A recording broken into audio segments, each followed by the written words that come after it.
झटपट। केंद्रीय मंत्री पियुष गोयल यांच्या हस्ते मुंबईत कांदिवली पूर्व इथल्या नव्यानं रुंदीकरण केलेल्या आकुर्ली अंडरपासचं उद्घाटन।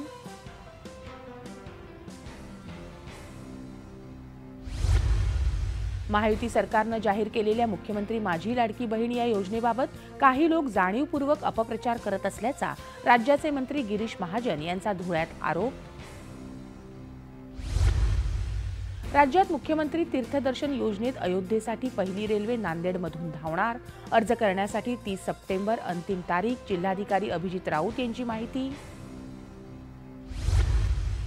कोल्हापूर जिल्हाधिकारी कार्यालयात पालकमंत्री हसन मुश्रीफ यांनी लाडकी बहीण योजनेचा घेतला आढावा।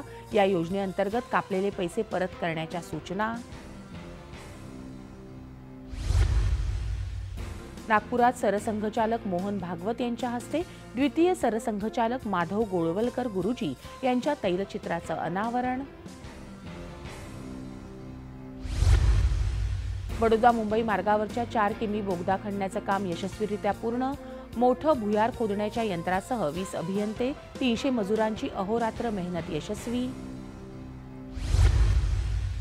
कर्नाटकातून कोल्हापुरात येऊन घरफोडी करणाऱ्या अट्टल घरफोड्यांना अटक। सोनं चांदीसह तब्बल 86 लाखांचा मुद्देमाल जप्त। अहमदनगर जिल्ह्यात नेवासा तालुक्यातील भाग्यलक्ष्मी मल्टीस्टेट पतसंस्थेत ठेवीदारांचे 94 लाख रुपये अडकल्याप्रकरणी अध्यक्षांसह 18 जणांच्या विरोधात पोलिसात गुन्हा दाखल।